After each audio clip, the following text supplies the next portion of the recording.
Hi everyone. सो इस video में हम बात करने वाले हैं एक्सेंचर के बारे में। सो एक्सेंचर की तरफ से इस प्रकार का एक मेल आप लोगों को देखने को मिला होगा और इस वीडियो में हम यहाँ पर बात करेंगे ऑनबोर्डिंग प्रोसेस के बारे में। So your Accenture onboarding dashboard, ऐसा एक मेल यहाँ पर देखने को मिला है। इसमें लिखा है we hope you are well and looking forward for your started you should have received an email about countdown of Accenture and have browsed through some of the content around what to expect from a career at Accenture. Okay, so this is the general mail. The dashboard provides a clear list of tasks you need to complete along with the helpful information about the people and the resources that will support. Okay, सबसे पहले discuss कर लेते हैं what this mail is about. Okay, so देखो, Accenture में यहाँ पर अभी दो टाइप के एग्जाम्स हुए थे, ये हम सबको पता है. यहाँ पर कुछ बच्चों ने एनरोल किया था अर्ली ऑनबोर्डिंग के लिए, एंड अर्ली ऑनबोर्डिंग के बाद कुछ बच्चों ने यहाँ पर एनरोल किया था जनरल ऑनबोर्डिंग के लिए. मतलब उनने इसमें जो ऑप्शन था वो ऑप्ट आउट नहीं किया था. ठीक है.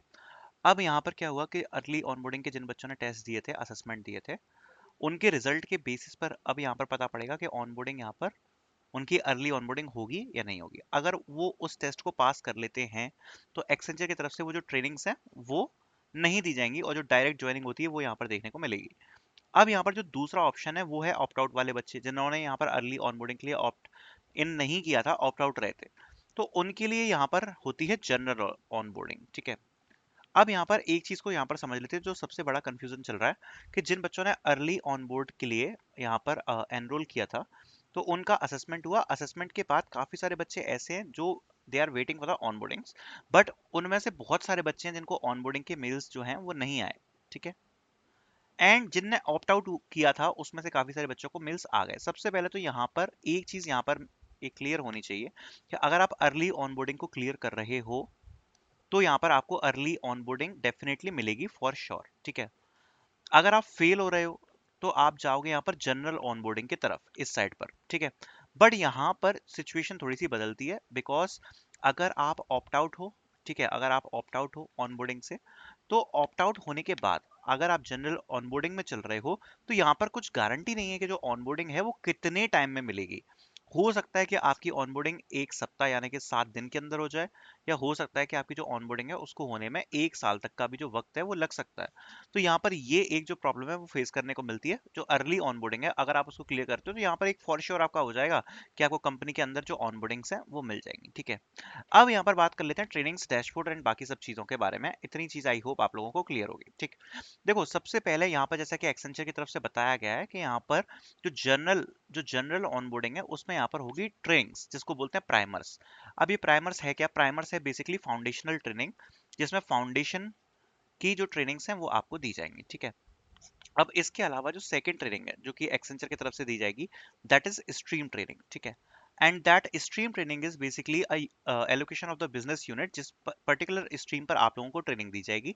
फॉर एग्जांपल जावा हो गया, जनरेटिव एआई हो गई, या फिर एआई हो गया, मशीन लर्निंग, रोबोटिक्स, कुछ भी हो सकता है. ठीक है.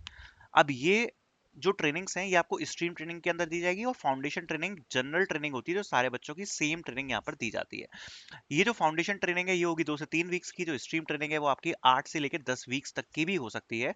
एंड इसके बाद आपके यहाँ पर असेसमेंट्स होते हैं जो कि आपको क्लियर करने होंगे. लगभग आप वही मान सकते हो कि 60% का लगभग क्राइटेरिया आपका रहेगा. जो असेसमेंट आपके अर्ली ऑनबोर्डिंग्स के लिए अभी हुए थे, लगभग सेम वैसे ही असेसमेंट आपको देखने को मिलेंगे. अगर आपने ऑप्ट इन करी है अर्ली ऑनबोर्डिंग के लिए तो अभी आपने असेसमेंट दिया होगा, सेम उसी प्रकार का जो असेसमेंट है वो देखने को यहाँ पर आपको मिलने को सकता है. ठीक है.